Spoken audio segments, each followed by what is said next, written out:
Hi, I'm Debbie Georgatos. Welcome to my show, America, Can We Talk? Today, we're going to talk about the 528th anniversary of Columbus in 1492 and Columbus Day perspectives. And then, of course, I'll tell you why these stories matter to you. Stay tuned.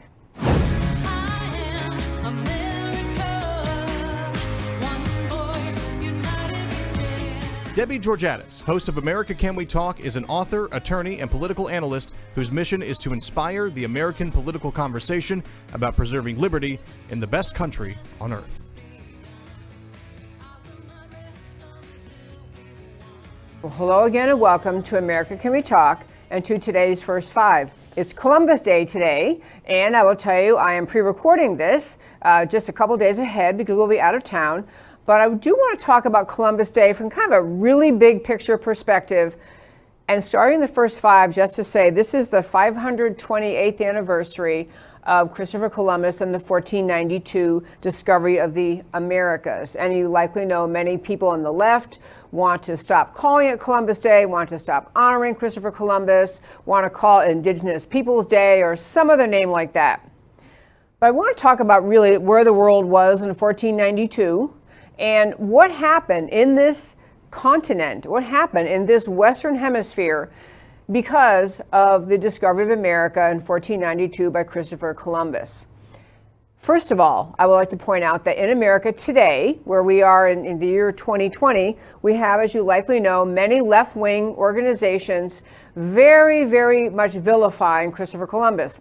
Talking about the idea that, as a matter of fact, when he came over to the Western world, he, of course, brought diseases, brought challenges to people. His conduct was not consistent with the conduct of a modern-day explorer. Of course, he was behavior consistent with the conduct of someone who lived in that era. He engaged in behavior that was repressive of people who were minorities, repressive of people who were indigenous people. So he didn't, he wasn't by modern day standards, this perfect model person. But he was a man willing to strike out and sail the world at a time when no one really knew the exact contours of the world. No one knew what it was. And he was willing to come out and do that. And just think, as he came to the Americas, came to the discovery we now know as North and South America, what has happened to those continents in the time since he made this fateful voyage. Here in America today, you have, of course, many people condemning him, because of the conduct of his life, which doesn't meet modern day standards. You have people tearing down Christopher Columbus statues. You have people saying we shouldn't even honor him anymore. They're ashamed that we ever made it a holiday. They want to call it some other name, Indigenous Peoples Holiday. You had people tearing down Christopher Columbus statues in cities all around this country. You had a city employee, and you had a decapitated statue of Christopher Columbus in an Italian neighborhood in Boston. People didn't appreciate that too much.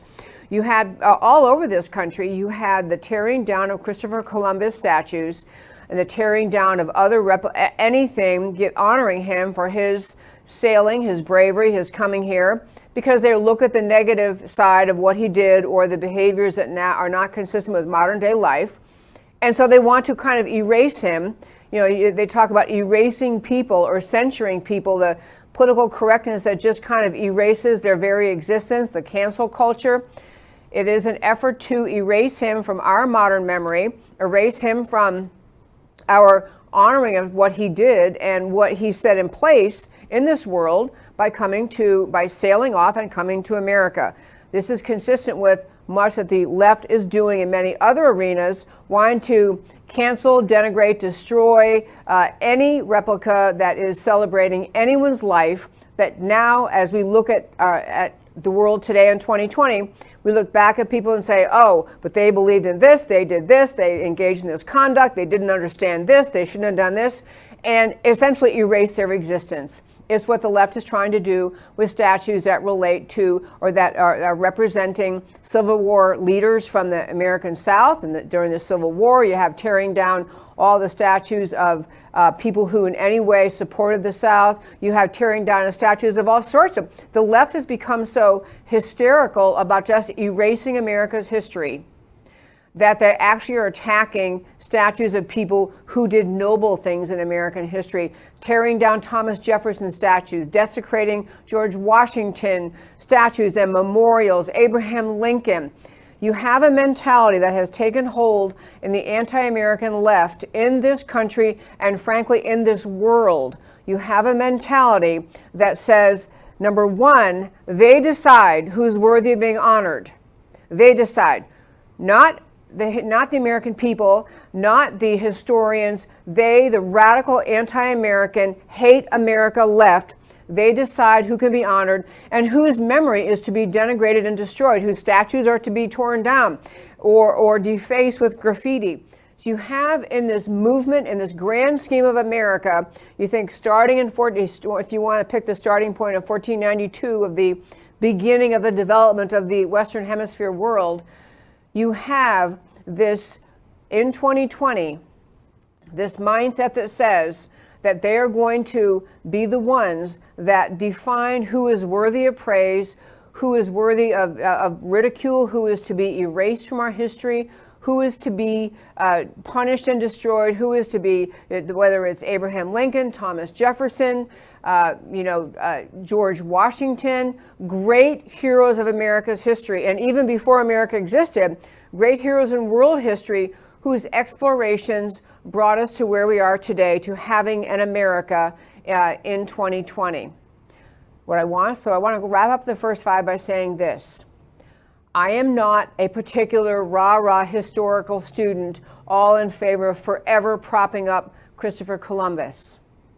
But I do want to inspire Americans in this extraordinarily important election year to get the deepest grasp we can on the extraordinary, unique greatness of the country we now call the United States of America, to recognize where that greatness came from, why America is extraordinarily great and unique, why it emerged in all of human history with all of these famous countries dating back from the BC era and famous civilizations rising and falling and powers controlling, taking over each other, and countries changing and armies invading other countries. So the world map of what countries existed, who was in charge, what empires ruled where, all of this big scope of human history defined countries throughout all of history. And here in America today, as we're taking a little bit of a break from our normal political analysis, there is just a profoundly important thing to recognize.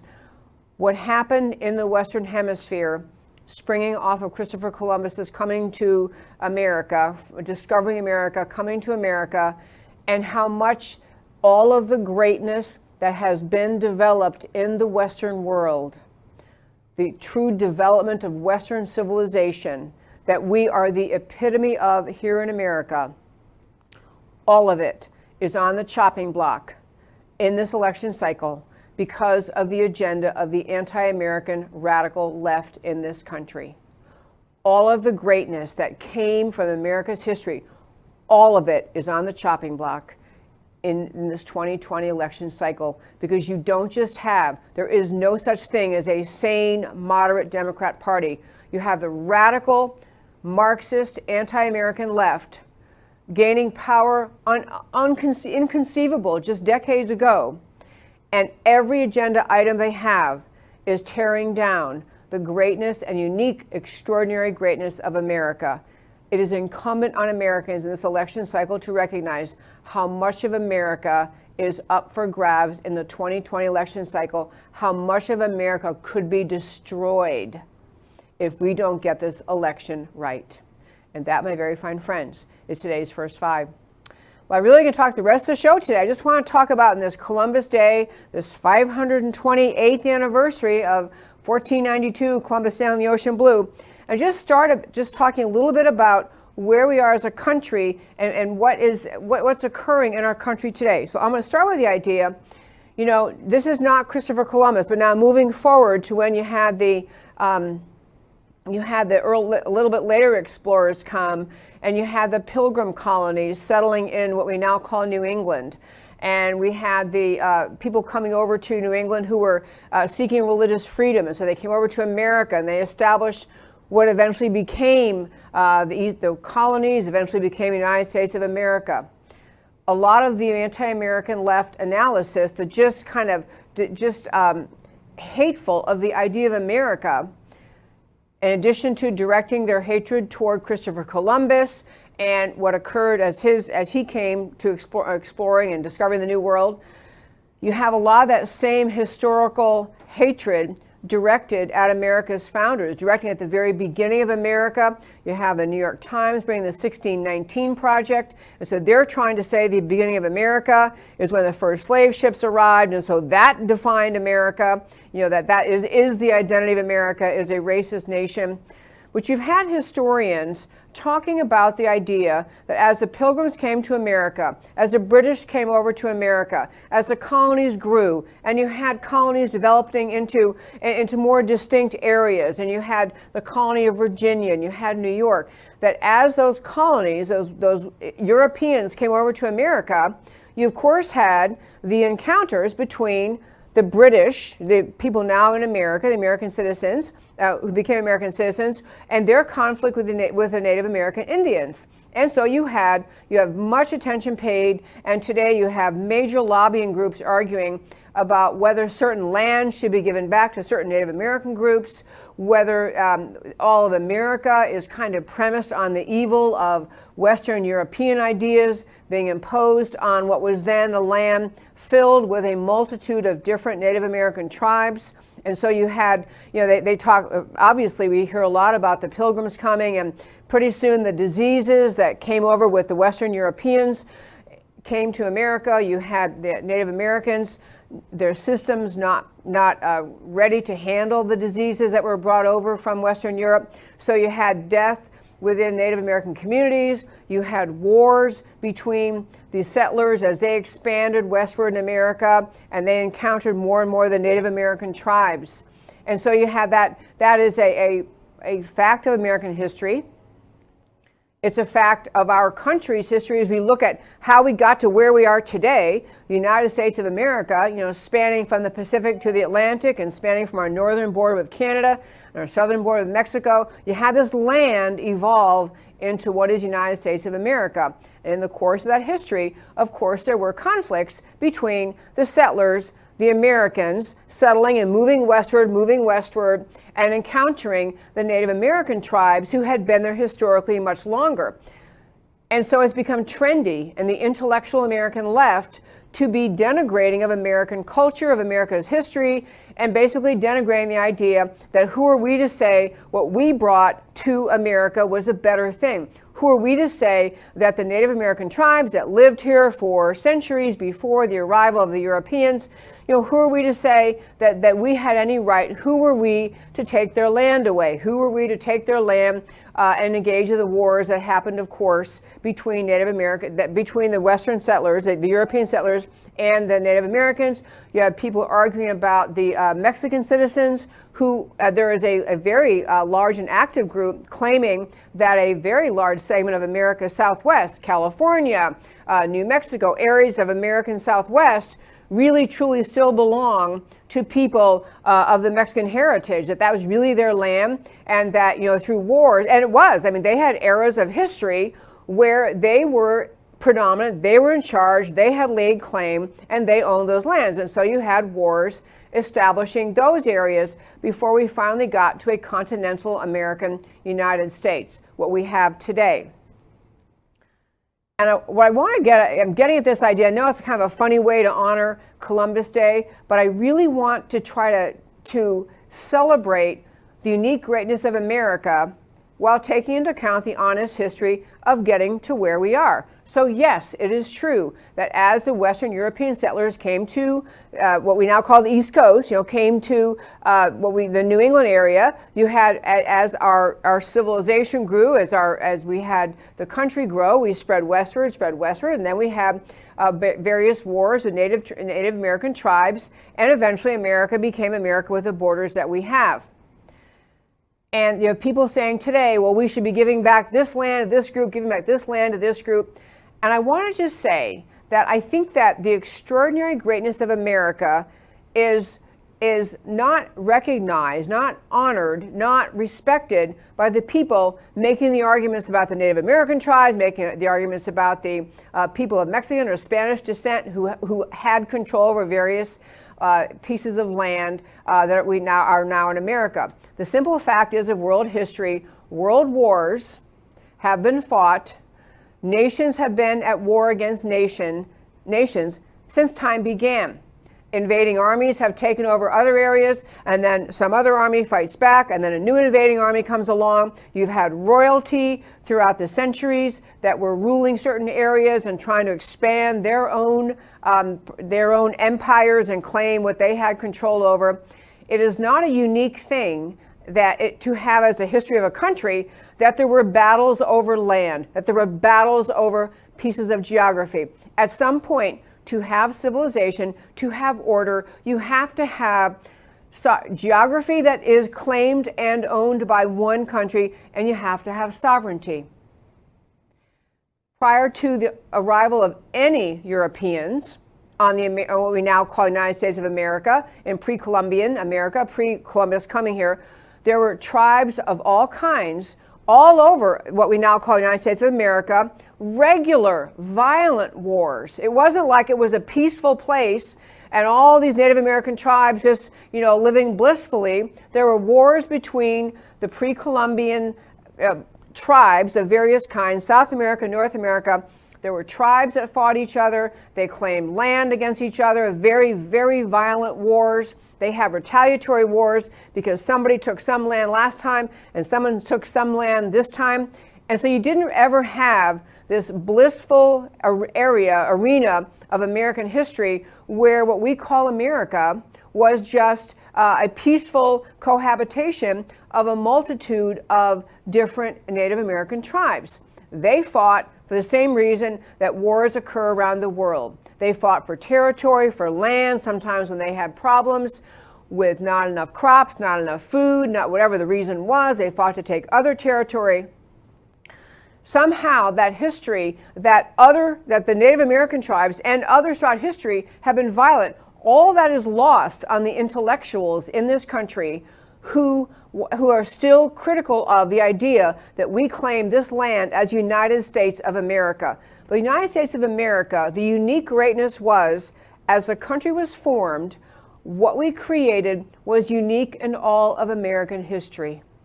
This land that had been fought over by people who'd come up from the South, from the Spanish and Mexican heritage, whether you had Native Americans here, there were wars and battles happening all over the world.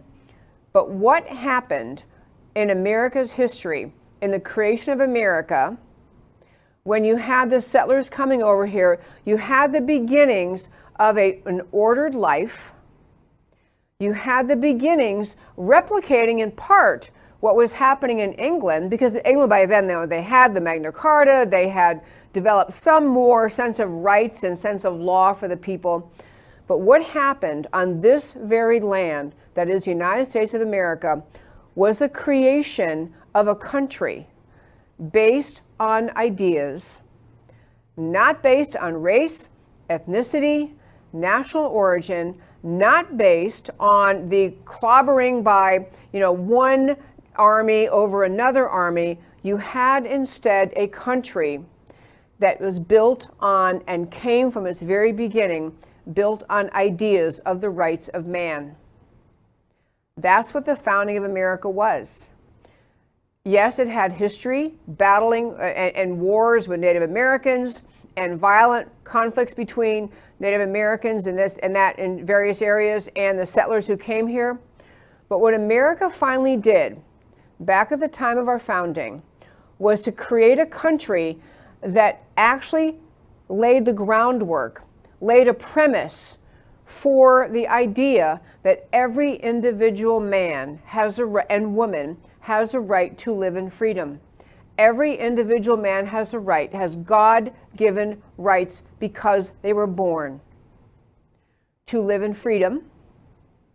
You have the right to life and liberty and the pursuit of happiness. This was the whole idea of the Declaration. We and our forebears set in motion the idea that individuals on this planet Earth have the right to live in freedom. And that the entire purpose of government is to protect freedom, is to protect those God-given rights. The entire purpose of government is to allow we the people to emerge as the government. We the people are the government under this extraordinary system developed in America. Obviously, Christopher Columbus could not foresee this when he came here in 1492, but the whole development of world history allowed, and people who wrote, you had philosophers writing, you had ancient philosophers, you had thinkers of various kinds throughout history writing and pondering the concept of whether or not people have the right to live in liberty, whether or not it is fair and right to have laws that are imposed on one set of people but not on other people, whether or not it's right to have a monarchy with an inherent, because you were born into the royal family, you have the right to rule, whether that's right or not. You had deep thinkers throughout the centuries and millennia contemplating these ideas, and you got to a place on this globe, on this planet, now called the United States of America, where you had thinkers of the depth and seriousness and a sense of being learned, having read about these ideas, that actually talked about and thought through, what if you could start fresh? Start fresh. Not be a country that was majority of some ethnicity, and then some other country of a different ethnicity took them over, and so now you have, whatever it's going to be, the Germans ruling the Italians, or this group ruling that group.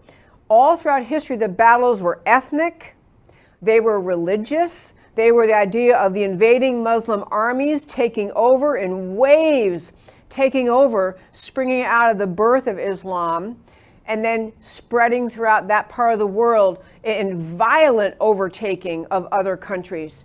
You had in America the idea of these tremendous thinkers, these founders of America.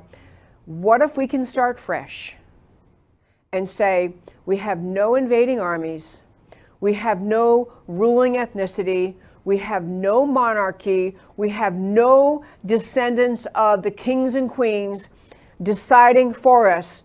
We are going to found a country with the very power held by we the people. It was an extraordinary idea, an extraordinary, unique, powerful idea, even back at the time of our founding. As we were still, back in the era before the Declaration of Independence came along, people here were British citizens for the most part. The British, the other ethnicities were here, but mostly these are people of British descent, and they were British subjects, and they were really okay with being British subjects. A lot of them thought, yeah, that's pretty cool, England is a really powerful country. We came here for religious freedom, and, we have more religious freedom here, but, we're still British, we're still subjects. But you had, because of the tyranny and irrationality of King George, and the presence of extraordinary thinkers in our country, you had the birth of the idea that you could have a country rooted in basic ideas of the right of the individual man, the God-given from the scriptures right of the God-given right of man to live in freedom. So what we had in the founding of America was this most extraordinary notion that we are going to create a country unique in all of world history. They wrote down their ideas in the Declaration of Independence. Basically, all men created equal, endowed by their creator, not the king, not the government, not majority opinion, not the ruling invading army, endowed by their creator with certain inalienable rights. That's the founding of America. So we fight a Revolutionary War, we get rid of England, we create a constitution, and again, the Constitution, I often say about the Declaration of Independence, people say it's the birth certificate of America. I always say it's the single most important document in all of world history after the Bible is the Declaration of Independence. But then we get the Constitution, and the people, the great thinkers, were onto the idea, in order to make this idea live and have consequence and meaning, you have to create a structure of government that protects all of these rights spelled out in the Declaration of Independence. You have to create it's a construct. We have the idea, the Declaration, the Constitution, the building blocks, the construct. It had enormously important ideas in it. It had the idea of the rule of law. Everyone is subject to the same rule of law. The law applies to everyone. No exceptions for the kings and the monarchy. The same laws apply to everyone. And laws are created by the government, which is we the people. We make the laws because we elect members of the House and Senate at the federal level, and in every state. As we continue to evolve, states have elected legislatures. So we the people get to make our laws because we choose who makes the laws. That was the idea of keeping the power in the hands of we the people. Moving forward, the Constitution had all sorts of other enormously, and again, learned scholars who had read and thought about these ideas recognized you have to have separation of powers. You have to have the legislative branch, which is we the people elect the members of Congress and the Senate who make laws. The executive branch, the branch that enforces the laws. So you have the governors, the president, the executive branch, the whole monstrosity, unfortunately, of the federal bureaucracy in Washington. And then you have the judiciary, and that is the judges, the courts, state and federal level. And the whole concept they got from the beginning is you have to separate these things. Because if any one person gets to be the lawmaker, the law enforcer, and the judge of those laws, you're back to tyranny.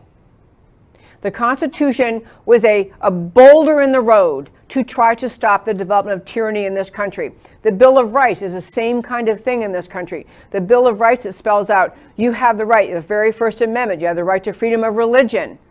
You have, all of the rights. In fact, I have I have both the Declaration and the Constitution sitting here with me. And I was, on the Bill of Rights thing, we talk about just a few of them, but they were deeply thought through at the time they were passed, because they were ideas that are setting in stone, tying back to the idea of the Declaration, that we're going to have a country where we're going to live up to the promise of we the people having individual liberty. The government does not have the right to control your life. The government has limited powers, limited by the Constitution, limited by the power of the people to elect government, and we do not start with the premise government can rule in any arena it wants to.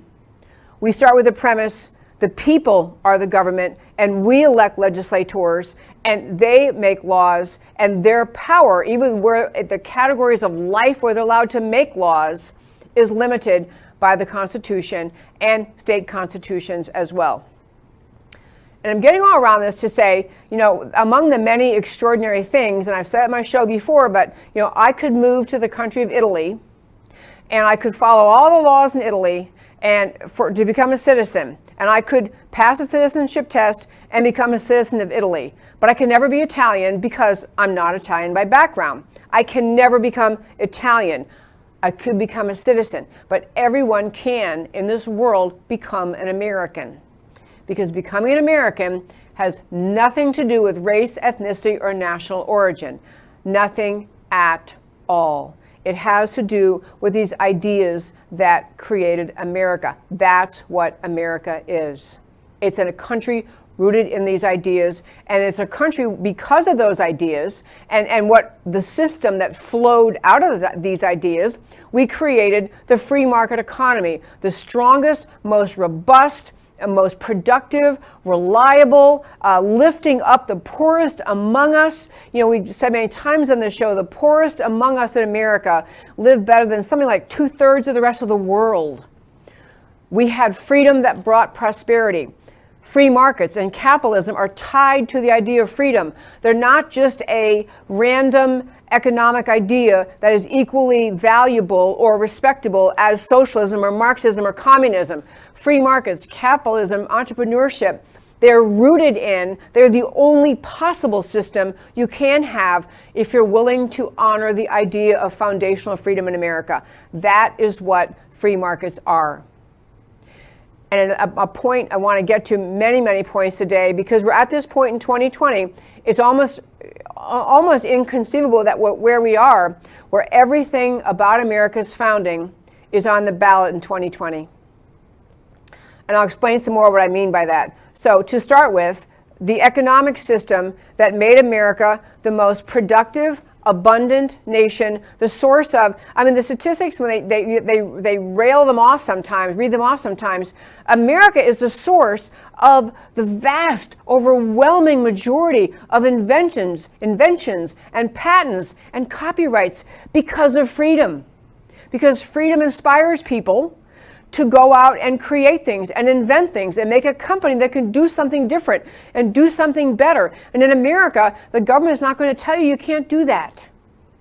And in America, if you work hard and you make the proverbial best mousetrap or the best new invention or the most attractive clothing, whatever arena you work in, you are rewarded by your fellow citizens because they want what you created, and you're rewarded because they want to buy it from you. Your hard work provides the needs for others, so you're working to supply the needs of your neighbors, and they want what you produce, and so they pay you. There is no other system consistent with the founding freedom of America except free markets and capitalism. And yet we're at the verge where we have the left in this country has mainstreamed socialism, Marxism, communism. Do not let them dupe you into thinking these are really very, very distinct ideas and we could be socialist but not Marxist, or we could be socialist but not communist. No, my friends, all of those ideas, socialism, Marxism, communism, they are all antithetical to the promise of freedom of America. They're all antithetical. You cannot have the founding freedom of America, the whole idea, the freedom of the individual to thrive and dream and work hard and achieve, and then keep the rewards of their labor, if you surrender the power to the government that is required to institute the tyranny of socialism, Marxism, or communism. Government becomes tyrannical under those programs. It always happens. It doesn't matter whether you have a really nice politician like Hugo Chavez promising in Venezuela, I'll make everything free and I'll take control of the healthcare system and the schools and the industries. Just give it all to me. I'll make it all perfect. And people got sucked in and duped and thought somehow we're going to surrender our freedom, but don't worry, under socialism and then communism, everything's going to be fine, and we're still going to be prosperous. Those ideas destroyed Venezuela, not because Hugo Chavez was a bad guy. He was a bad guy. But because the ideas he brought to that country destroyed it. The ideas the left is trying to inflict on America will destroy America. It will destroy our abundance. That's one battle we're in this country, in this 2020 election cycle. Understanding you can't have the abundance of prosperity, and the left lies all the time and says, oh yeah, the rich have abundance. No, the poorest of Americans live better than most of the rest of the world because capitalism, freedom, brings everybody up with it. That's what happens. That's the fact.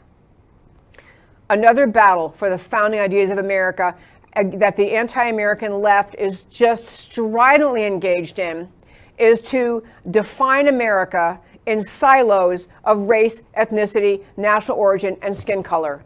It is the left's operating assumption that every single person, because of your gender, every single person, because of your gender, because of your race, ethnicity, or national origin, you live in this silo, and they will tell you, because you are African American, you better think this, because you're Asian American, you are this, because you're Hispanic American, this is who you must be and what you must believe, and because you're a woman, this is what you must think. The entire beauty of the founding of America is antithetical to the racist siloing of America, the racializing of America that is happening under the American left today in our country. The anti-American left lives to divide America by race, ethnicity, national origin, and tell you because of your skin color, because of where your grandparents were born, because of the language your great-grandparents spoke, that you must believe these things, that you're a victim. The left lives to create the next victim class.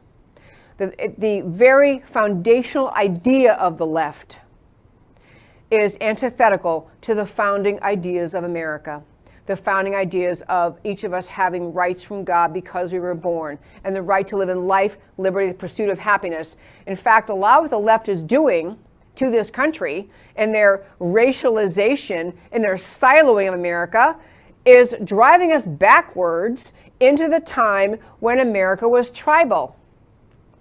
When we have Native American tribes, no legal connection to each other, no governing authority, no sense of rule of law, no concept other than brute force to decide who wins.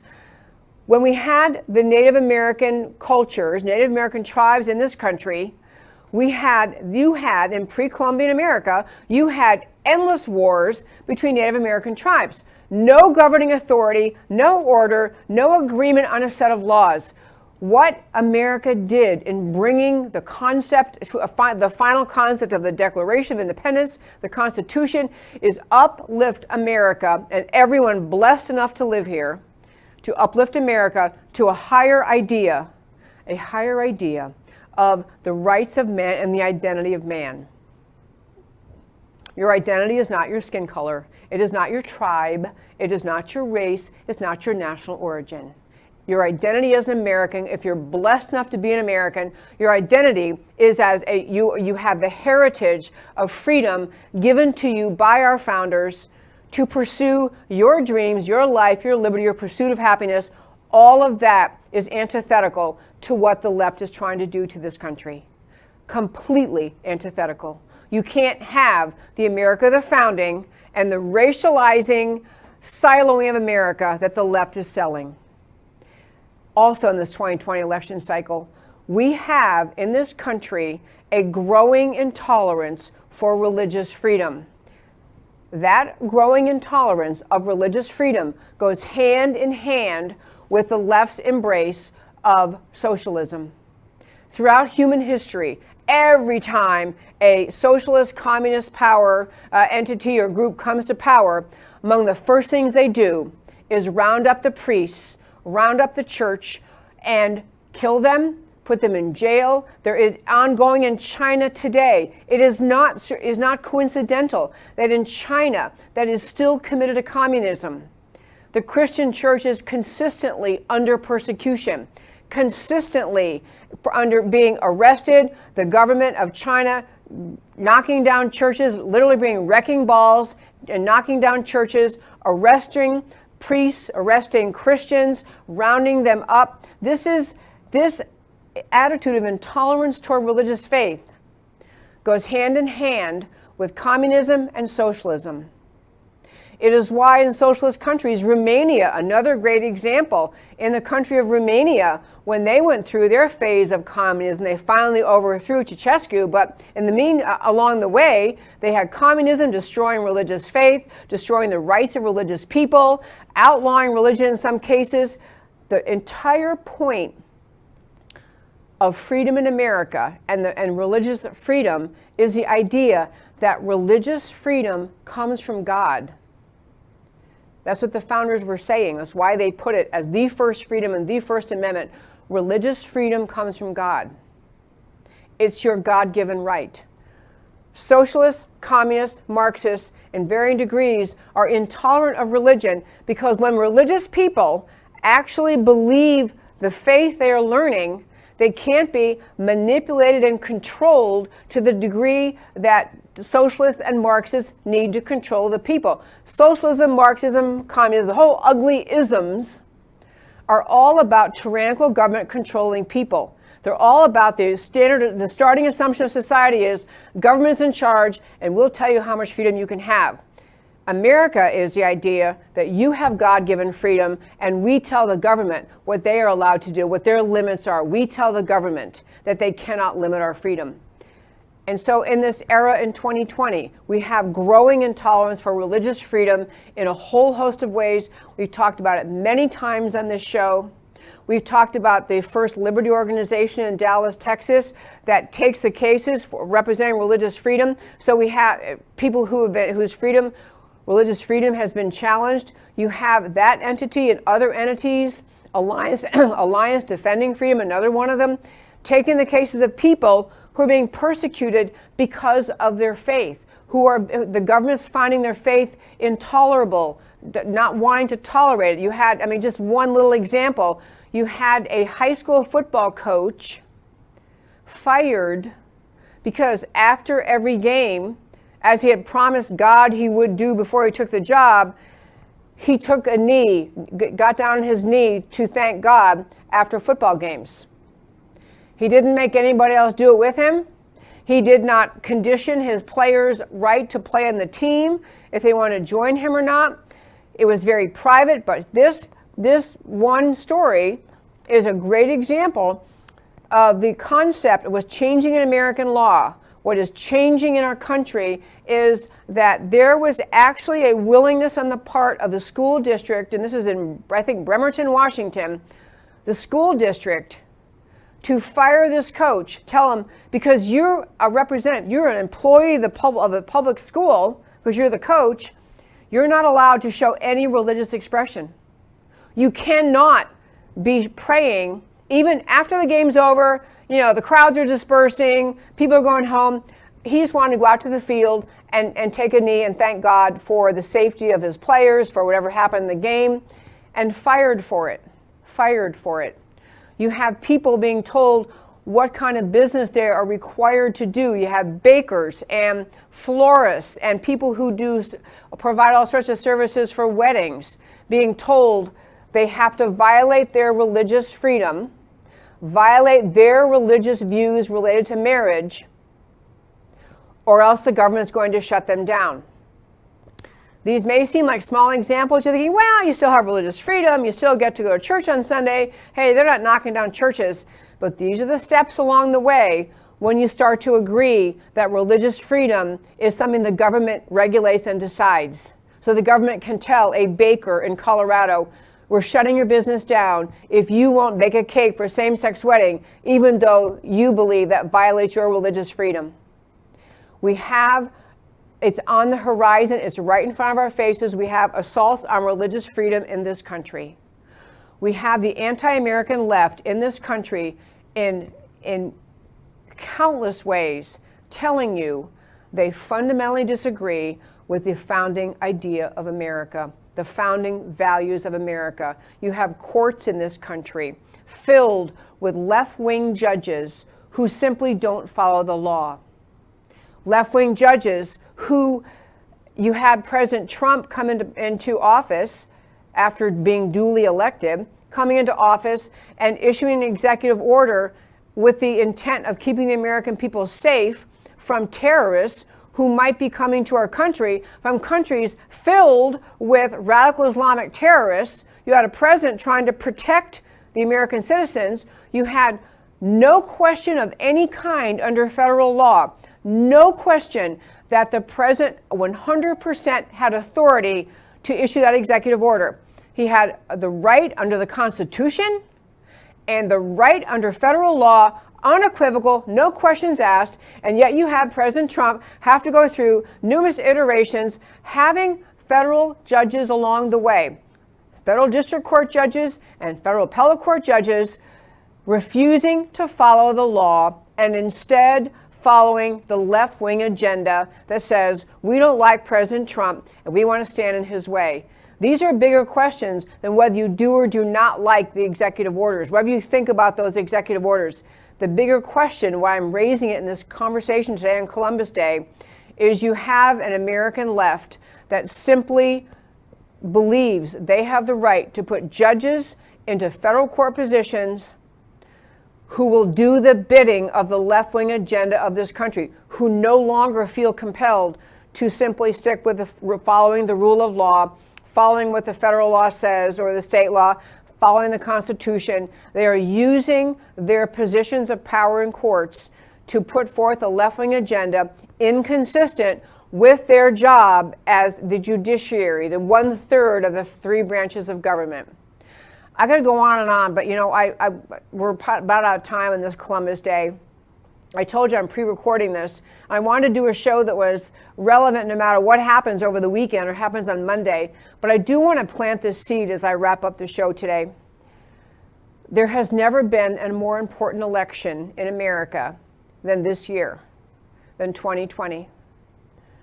You have the Communist Revolutionary Party of America openly saying, this is our chance. We are watching. This is our chance to take over America.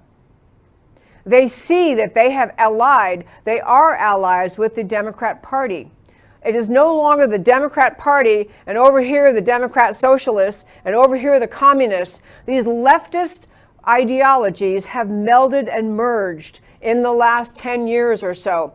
Melded and merged into an anti-American leftist bloc that does not believe in freedom of religion, does not believe in the fundamental individual right of freedom that is guaranteed in the Declaration of Independence and the Constitution, that does believe in socialist and eventually communist government, that believes in tyrannical control at the federal level, growing power over the lives of individuals. And these represent substantial changes, not just incremental small changes, what the left would bring to America just in the Green New Deal, just in the Green New Deal, just in their allegiance to their support for the Marxist organization Antifa, the Marxist organization Black Lives Matter, the notion of defunding police, the notion of throwing out the rule of law. And so you have the rule of judges who don't follow the law. We could not be at a more alarming and deeply consequential time in this country. The left in this country is no longer the left of John F. Kennedy, who actually believed in the rising tide lift all boats, who actually believed that cutting taxes and freeing people to develop free market ideas would help everyone, who actually talked about the idea, ask what you can do for your country. There's no John F. Kennedy in today's Democrat Party. There's no moderate Democrat leading that party. There's no moderate Democrat in charge of the platform or the ideology or the legislation the left will bring to this country. It is that serious in this election cycle. These are not just political battles between someone who has a D by their name and someone who has an R by their name. It's a battle over the idea of whether or not we in 2020 can hold on to the promise of 1776, the promise of the idea that we each have rights from God because we were born, we are all equal, we have rights from God to pursue our version, our understanding, our individual desire of life, liberty, and the pursuit of happiness. We have the crushing of religious freedom. We have, through political correctness, the crushing of free speech. We have the entire COVID takeover of America, crushing all sorts of individual rights and freedoms. And we have a left willing to use that in an ongoing way to continue to change the culture of America, the society of America, the fabric of our country, change it into a country where we feel we are going to wait to be told by the government what we can do. And that is the new America, the new normal the left has coming for you this election cycle. It couldn't be more important to understand where the left is coming from. It couldn't be more important to understand Kamala Harris, most liberal senator, more liberal than Bernie Sanders based on her voting record. She is, as they say, would be a heartbeat away from the presidency. She's as radical, anti-American, leftist, racialized society, intolerance of religion, intolerance of freedom, intolerance of the freedom of healthcare. She has openly said she would support not just the takeover of the healthcare system by the government, but the elimination of all private insurance. She's advocated for that. People, it's an amazing thing. I'm wrapping up on this Columbus Day special show, but it's so important to understand we're not making a decision between whether you like Trump's personality or you like Biden's personality better. It's not about personality.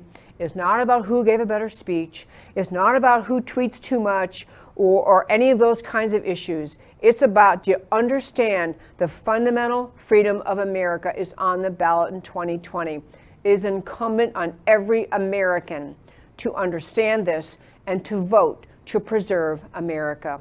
That was what the election is about in 2020.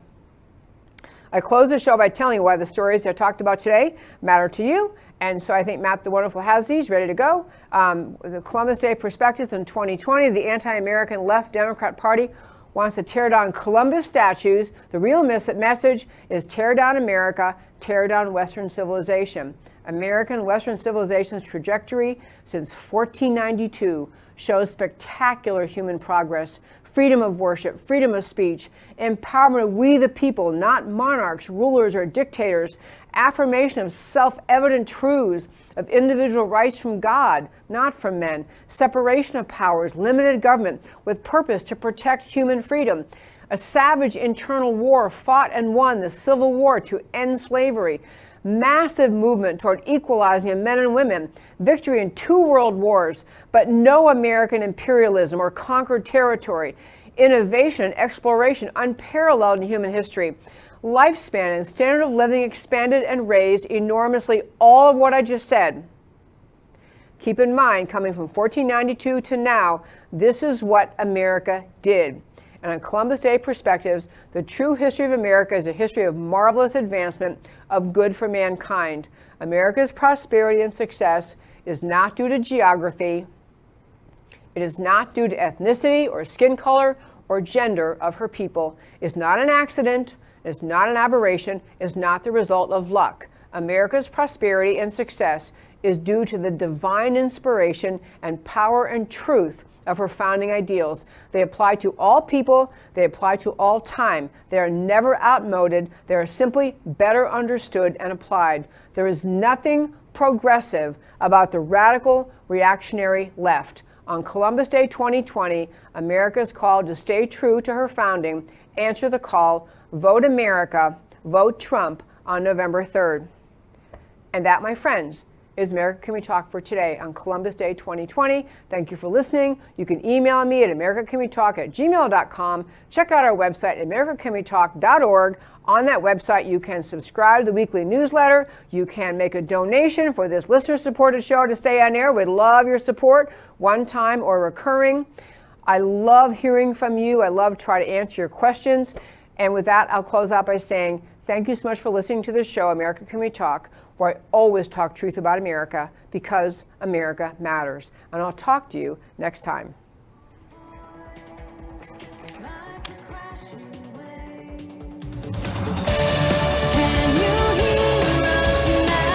America Can We Talk?